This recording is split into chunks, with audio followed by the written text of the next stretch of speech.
Donc on va parler de la Russie, puisque en ce moment, si vous voulez, avec la guerre en Ukraine, on a une campagne de propagande sur les médias pro-ukrainiennes et surtout anti-russes. Et on va regarder un peu ce que c'est que la Russie. Alors la Russie, c'est d'abord 17,4 millions de kilomètres carrés.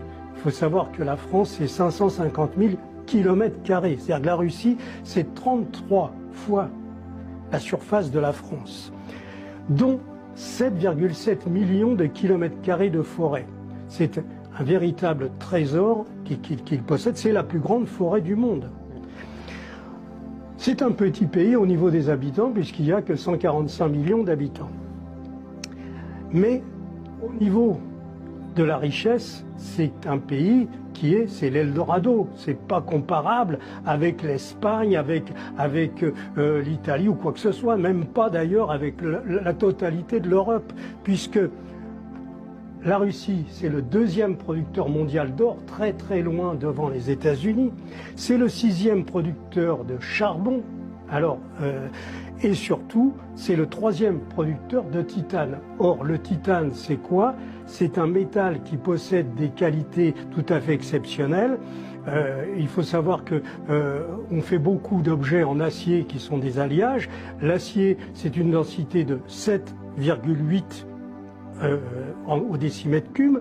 Le titane, c'est 4,56 et surtout un point de fusion qui est de 1650 degrés, alors que l'acier fond à 1400 degrés. Donc ça permet de faire des missiles, de faire tout un tas de produits qu'on pourrait faire en acier, mais qui seraient plus lourds, qui seraient moins performants. Donc voilà le titane. Ensuite, bien sûr, ça c'est connu, c'est le 3e producteur dans le monde de pétrole, c'est le 2e producteur mondial de gaz et surtout le 2e producteur d'aluminium.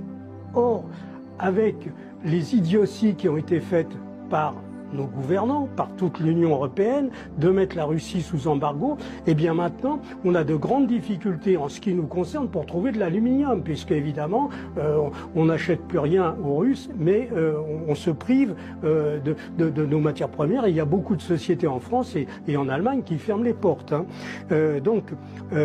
Ensuite, c'est le premier exportateur de blé dans le monde, avec des quantités qui sont énorme. Je mets dans le livre tous les chiffres.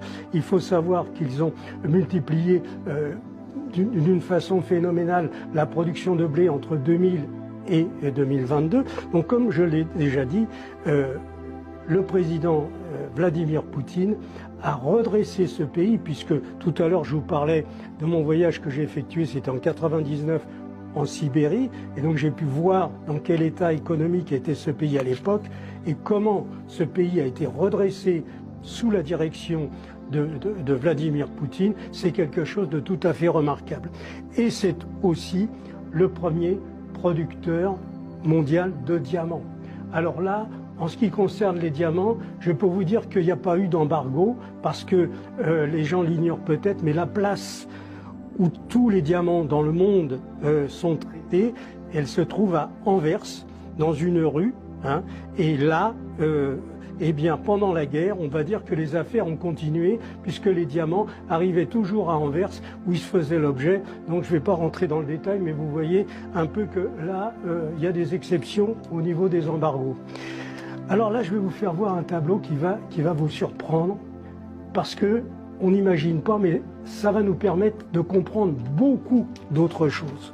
Donc là, déjà, on comprend que la Russie, les sanctions qu'on fait contre eux, ils s'en foutent. Parce qu'il y a des quantités de pays dans le monde qui veulent leur acheter de l'or, qui veulent leur acheter du titane, du pétrole, de l'aluminium et tout ça. Donc eux, vous voulez pas nous en acheter, c'est pas grave. Il y a les Indiens qui sont là, il y a les Chinois, il y a tout le monde.